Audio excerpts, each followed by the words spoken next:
নারায়ণগঞ্জের রূপগঞ্জে দুর্নীতি প্রতিরোধ বিষয়ক মতবিনিময় সভা ও সততা স্টোর উদ্বোধন করা হয়েছে। দুদকের আয়োজনে রূপগঞ্জের গন্ধপুর উচ্চ বিদ্যালয়ে এ মতবিনিময় সভা ও সততা স্টোর উদ্বোধন করা হয়। বিদ্যালয়ের প্রধান শিক্ষক নারায়ণ চন্দ্র সাহার সভাপতিত্বে মতবিনিময় সভায় প্রধান অতিথির বক্তব্য রাখেন দুর্নীতি দমন কমিশন সম্মিলিত জেলা কার্যালয় নারায়ণগঞ্জের পরিচালক মোহাম্মদ নিয়ামুল আহসান গাজী। বিশেষ অতিথির বক্তব্য রাখেন দুর্নীতি প্রতিরোধ কমিটির রূপগঞ্জ নারায়ণগঞ্জের সভাপতি Lion Mohammad Mozammel Haque Bhuiyan, columnist forum of বাংলাদেশের মহাসচিব ও জাতীয় প্রেস ক্লাবের সদস্য লায়ন মীর আব্দুল আলী। অনুষ্ঠানের প্রথমে শিক্ষার্থীদের মধ্যে বিদ্যালয়ের সততা স্টোর উদ্বোধন করেন প্রধান অতিথি মোহাম্মদ নিয়ামুল আহসান গাজী। পরে অনুষ্ঠিত হয় দুর্নীতি প্রতিরোধ বিষয়ক মতবিনিময় সভা। এতে অন্যান্যদের মধ্যে উপস্থিত ছিলেন বিদ্যালয়ের অন্যান্য শিক্ষক ও শিক্ষার্থী, অভিভাবক বৃন্দু সহ স্থানীয় সাধারণ মানুষ। এ সময় বক্তারা বলেন, সত্যতাই জীবনে সততার একমাত্র অংশ, তাই সততাকে ধরে রাখলেই জীবন সুন্দর এবং সুখময় হবে। Shahidullah Gazi, Asian television.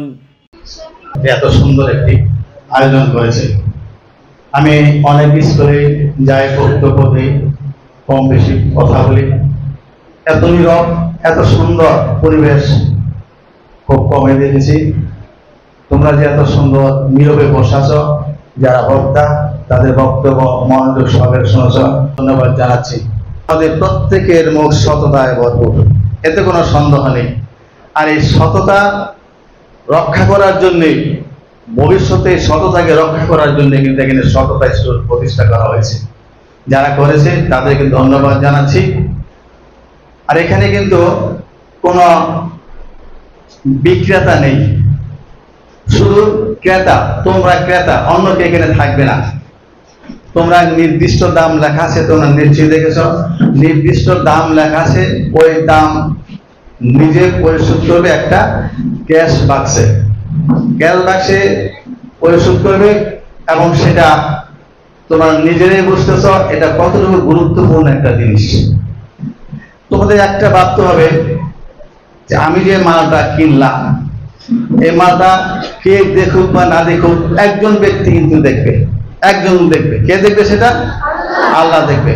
এটা তোমাদেরকে স্মরণ রাখতে হবে যে আমি যে কাজটা করতেছি এই কাজটা কিন্তু আল্লাহ দেখতেছে, এবং যে উদ্দেশ্যে এই কাজটাকে করার জন্য এখানে প্রতিষ্ঠা করা হয়েছে সেটাকে আমরা যেভাবে সফল করবো, এই চিন্তা ভাবনা তোমাদের মাঝে থাকতে হবে। আমাদের নবীজি হযরত মুহাম্মদ মুস্তাফা সাল্লাল্লাহু আলাইহি ওয়াসাল্লাম যারা বিধর্মী ছিল তারাও কিন্তু ওনাকে বিশ্বাস করতো, আমানত রাখতো। কেন রাখতো? উনি ছিলেন অত্যন্ত বিশ্বস্ত, অর্থাৎ ওনাকে যে টাকাটা জমা দেওয়া হতো, যেটা বলা হতো, উনি বিশ্বস্ততার সহিত সেই কাজটা করছে। সততার সাথে পরিশোধ করছো। এই শিক্ষাটা তোমাদের একটা সময় কর্মজীবন, সর্বশেষ জীবন পর্যন্ত তোমাদের সততার জন্য কাজ করবে বলে আমি মনে করি। এই উদ্যোগটি দুর্নীতি দমনের শ্রেষ্ঠ উদ্যোগ বলে আমি মনে করি, কারণ এই উদ্যোগের মাধ্যমে শিক্ষার্থীরা সততা জায়গাটা, শিক্ষার্থীদের সততার জায়গাটি তৈরি হবে। তা আমি বিশেষ করে শিক্ষার্থীদের কাছে অনুরোধ করব, তোমরা আসলে একটা জিনিস খেয়াল করে দেখবে যে সৎ মানুষের কিন্তু শেষ দিন পর্যন্ত সুখ আছে। অর্থ দিয়ে কিন্তু সুখ কেনা যায় না। আমরা বিগত দিনের ইতিহাস দেখো তুমি, যে অর্থ করি কামাই করেছে, অর্থ হয়েছে কিন্তু সুখ হয়নি। কিন্তু তারা ঘরে থাকতে পারে না, তারা শান্তিতে থাকতে পারে না, নানা সমস্যায় কিন্তু তারা জর্জরিত। আজকে তোমাদের কাছে অনুরোধ থাকবে, তোমরা সততার যাত্রাটা আজকের থেকে শুরু করো। আমরা সবাই সৎ হব। তোমরাও একটু বলো যে আমরা সবাই সৎ হব। তোমরা যদি সৎ হও, আমি নিঃসন্দেহে বলবো তোমরা ভালো থাকবা। আমি যা কিছু বলবো সেটা শিক্ষার্থীদের উদ্দেশ্যে, বড়দের উদ্দেশ্যে খুব বেশি কিছু বলবো না। তো দুর্নীতি দুর্নীতি আমরা একটা শব্দ শুনি সবাই, তাই না? এই দুর্নীতি আসলে কি? নীতি বহির্ভূত যে কাজ সেটাই দুর্নীতি, এক কথা।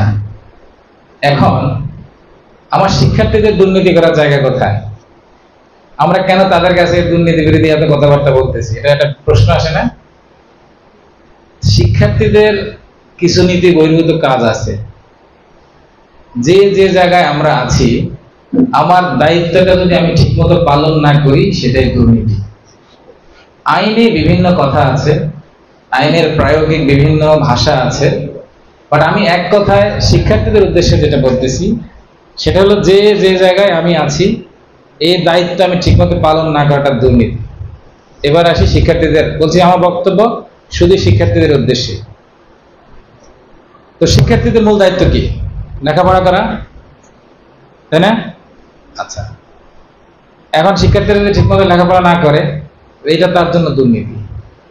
এই লেখাপড়া না করলে তার কয়েকটা লসের যেই বিষয় আছে, লেখাপড়া না করলে বাবা মা অসন্তুষ্ট হবে, শিক্ষকরা অসন্তুষ্ট হবে, সমাজের যারা গণ্যমান্য ব্যক্তিবর্গ আছেন, এই যে আজকে যারা এখানে বসে আছেন তোমাদেরকে নিয়ে যারা ভাবেন, তোমাদের যারা কল্যাণ চান, তারাও অখুশি হবে। দুর্নীতি এমন একটা জিনিস, আমরা যেন দুর্নীতির মাধ্যমে ধনী হওয়ার একটা প্রতিযোগিতায় নেমেছি বা নেমে গিয়েছিলাম, অনেক ক্ষেত্রে এখনো অনেকে আমরা সেই কাজ করছি। সুতরাং এই দুর্নীতি থেকে মুক্ত থাকা আমাদের অতীব দরকার।